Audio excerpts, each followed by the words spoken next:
In this third part of creating this volumetric sphere, we are going to create the dark sphere in the middle as shown on the render on the left.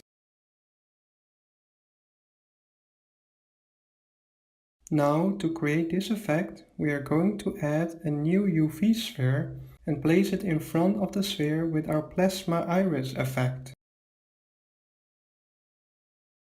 We can change to solid shading rendering and switch to top view with the numpad 7 key. Then we center the 3D cursor to the grid with the Shift S key.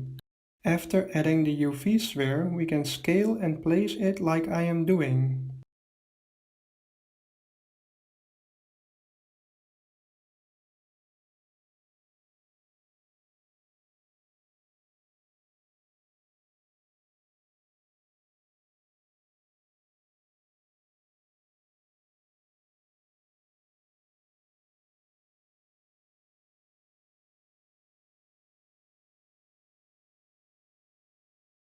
Then we can give it the default shader and delete the diffuse node in the node editor.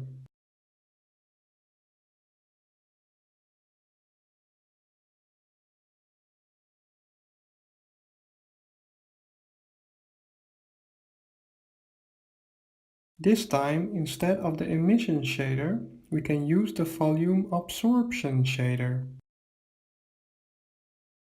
The volume absorption shader absorbs the light within the sphere. Then we can add a matte node and set it to multiply.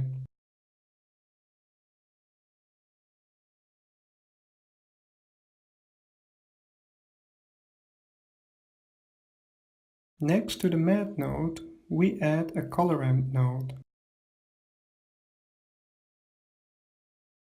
And then a gradient texture node next to that with the gradient type to quadratic sphere.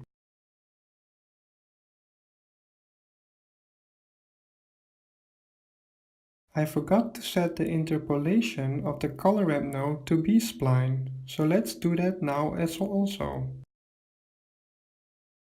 To finish off adding the nodes, we can add the texture coordinate node.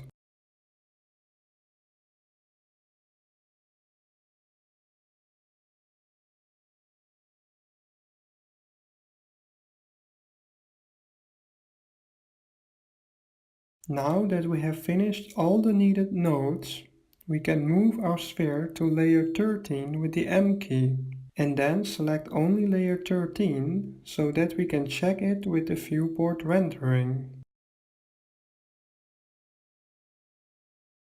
Now we cannot see anything because our background color is black. We can now change the background color in our world settings.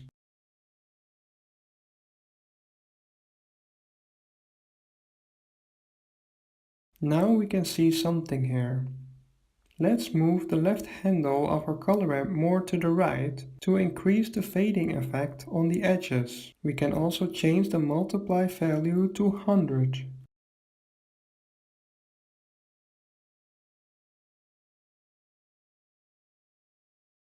With the left handle of the color ramp node, you can adjust the fading effect as you like it.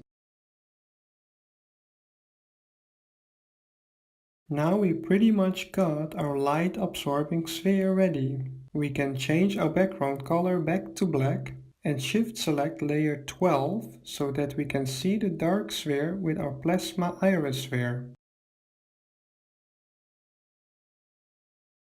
Et voila! There we got our eye plasma, which is eye candy to me, LOL. We can scale our dark sphere to make the black of the eye bigger or smaller. I would say this does not look so bad. Actually, in the next video I am going to show you how to make this effect more like an eye instead of a plasma. Remember, we put the black sphere in front. You could experiment how it would look like when it is inside the iris sphere. Now we can shift select layer 1 and 11 to check out how it all looks with the logo and the inner nebula.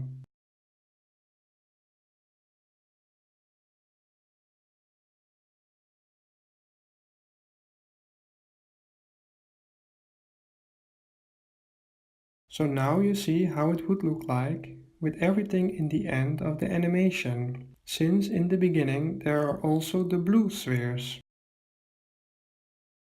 As mentioned before, after each lecture, save your file with, for example, the name Lecture X, with X being the lecture number, so that you can easily call back on previous steps in the creation process. So stick on for the next video, where we will modify our iris plasma to look more like a human iris. Thanks for watching and see you in the next video.